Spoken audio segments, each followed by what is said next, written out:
I'd like to welcome Kiersten Todt for coming down here to chat with us. She is Chief of Staff at CISA. Kiersten? Thank you so much, Suzanne, and thanks so much for the opportunity to speak with you. And it is always humbling following Director Inglis. I always feel like I'm sitting in a master class, as I think all of us do, to learn so much for the experience and the expertise. So when you ask about how government is doing, I think when you look at the leadership of individuals like Director Inglis, as well as across the leadership of the government right now, we are certainly in a unique time, which means that we can't waste that time or that opportunity. One of the things I think that's been striking about this event so far is that these conversations are all building on each other, and it's asking each of us to do our part in building on what has been said. So I don't take that lightly. I take that very seriously and significantly as we're having the conversation. This discussion is about what is the roadmap for business. And to start with that, I want to just talk briefly about the threats. We've had great discussions, so I'm going to be repeating a lot of what you've heard, but I think in the context of what government needs to do. So firstly, yesterday we heard Mark Montgomery talk about North Korea as essentially a cyber criminal gang, which is exactly how we're looking at that nation state.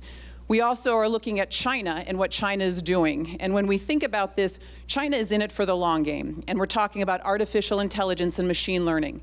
AI and machine learning are only as good as the information that go into them. So General Petraeus talked about China vacuuming up all the data, which is so true. So when you're questioning whether TikTok is a security risk, think again. Think about all the stuff that gets put on, what we're putting out there for China to take, and what they're doing, not just for today as a threat actor, but down the road and in the future to truly dominate in this technological world. When we look at Russia and what they're doing, we know the tools that they have for malicious activity.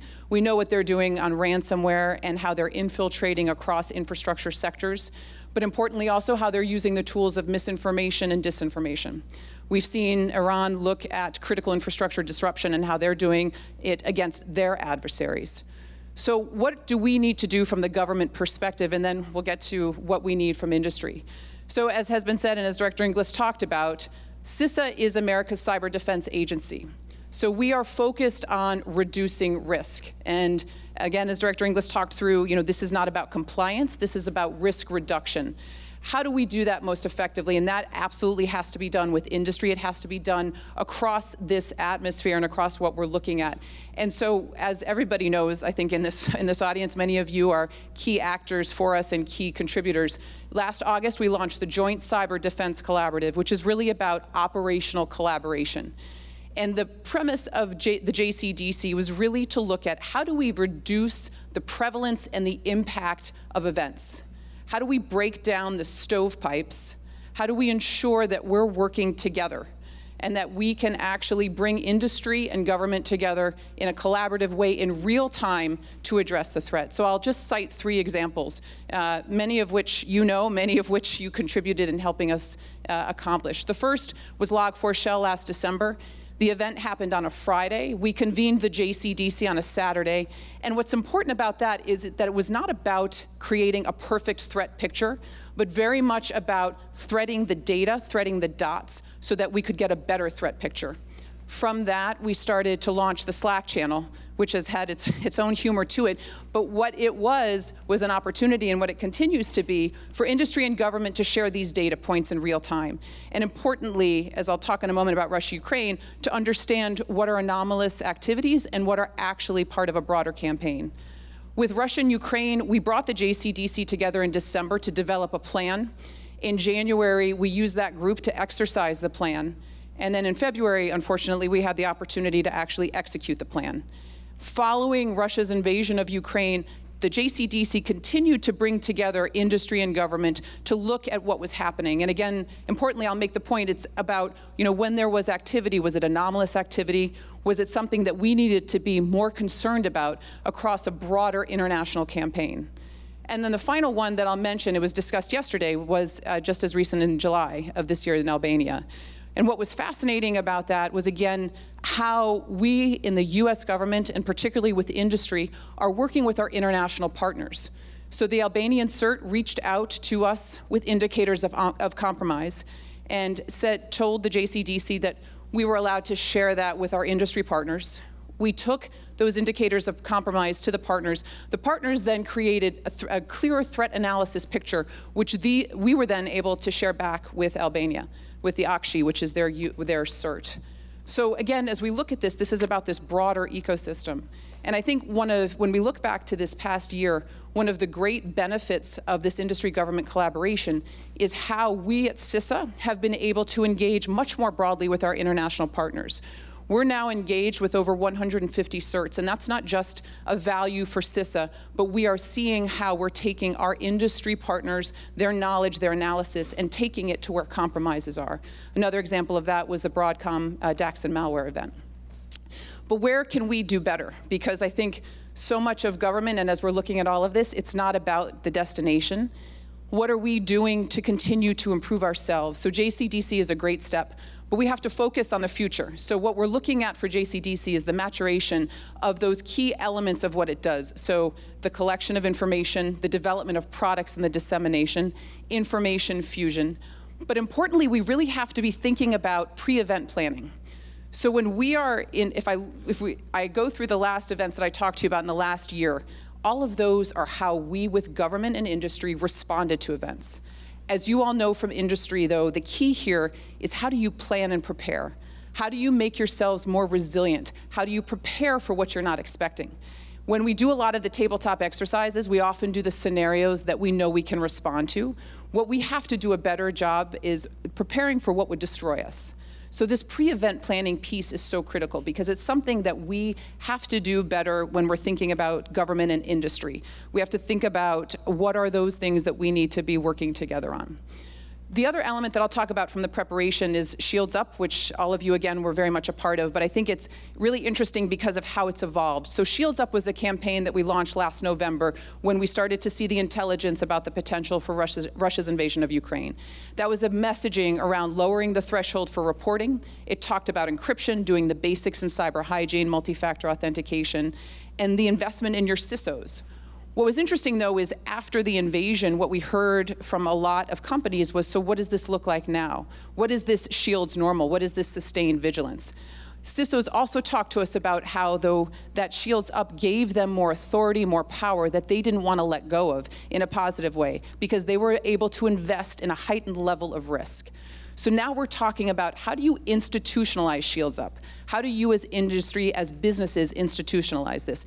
And the analogy that I make, which some of you have heard, is I was working in the Senate during 9/11, and I was on the National Capital Planning Commission, which was responsible for the physical protection of the National Capital Region. Following 9/11, we did temporary bollards around the monument. We did temporary bollards around the Capitol. We shut down Pennsylvania Avenue temporarily. But a lot of those efforts ended up sustaining. Pennsylvania Avenue has been closed since 9/11. We now have permanent bollards around the monument, permanent bollards around the Capitol. We did take down the fences, and they go up and down occasionally for different reasons. But the point was that there was this sustained level of physical security. So what is that sustained level of cybersecurity that businesses need to hold on to? What do they need to do? So as we look at what the call to action is for businesses, the first piece that I'll certainly talk about, because Director Inglis talked about the focus of this because it's about people, what can industry do? Invest in the workforce. And what I mean by that in this particular case is we talk a lot about diversity, equity, inclusion, and accessibility. But we've got to believe why we're doing that. We've got to believe in the reasons for that. Cybersecurity is an interdisciplinary nature. It's an interdisciplinary topic. It demands innovation, it demands building solutions and problem solving. The best way that we do that is by bringing in multiple disciplines across different areas: psychology, sociology, economics, history. So when we're building out that workforce, we've got to be able to open the aperture to community colleges, to vocational schools, go to where the talent is. We in government can't expect everybody to log on to USA Jobs and find us. We've got to go and reach out. We're developing relationships with minority-serving institutions, Hispanic-serving institutions, but this is just a start. The second piece to this is what you are each doing in your ecosystem. So each of you, I would imagine from industry, will say pretty strongly that you are securing your business. But what we in government are asking you to do is to do more to secure your ecosystem. How are you securing all that you're connected to? The small and medium-sized businesses. What are those requirements that you're asking of those in your ecosystem? Earlier this year, Salesforce, as part of a multi-year event or multi-year effort, mandated that their third-party suppliers had MFA.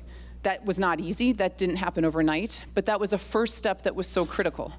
So asking you to build out that ecosystem securely is a critical piece to how we're going to build out the interdependencies of our infrastructure.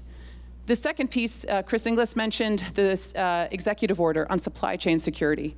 So what does that look like? We talk a lot about secure by design, but secure by design is just a start, and we're starting to see the actions around secure by design. But what do you as industry, how can you bake security in? Importantly, how can you make security a differentiator? So if you're in the investment community, how can you ensure that cybersecurity is part of your due diligence? But importantly, how can you look at startups and tell them that if they start prioritizing security, they will have a competitive advantage over their competitors? How do we look at inspiring secure innovation? These are typically two words that don't go hand in hand. We often see them at odds with each other. Security and innovation don't work together.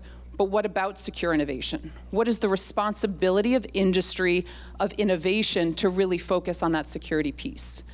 And so when we look at this, we're talking about how can we build out technological innovation. We often see that technological innovation as a positive, as progress. But as we've heard, there are certainly negatives to that. And what's interesting right now is that the nation or the alliance of nation that drives technological innovation today will have a competitive advantage. That nation or alliance of nations will develop the rules for how technology is built, not just today, but in the future. And this becomes so critical because as we are looking to build this out, to succeed, we need to aggressively invest in our talent and our education. We need to aggressively work to build alliances. We need to aggressively identify those principles that bind us: prosperity, collective security, integrity, civility, and peace. On April 23rd, 1910, President Roosevelt, Theodore Roosevelt, gave his Man in the Arena speech, which some of you may be familiar with. He talked about the fact, and I'll paraphrase, that it's not the critic that counts, but it's the man in the arena. The credit actually goes to he who is in the arena, who has the scars, who strives valiantly, who errs. We are actually in the arena. Industry, government, nonprofit, journalism, academics, we are in the arena. We have a responsibility and an accountability to drive toward security, to drive toward resilience, and to drive toward innovation, not just for today, but importantly, for the future. Thank you so much.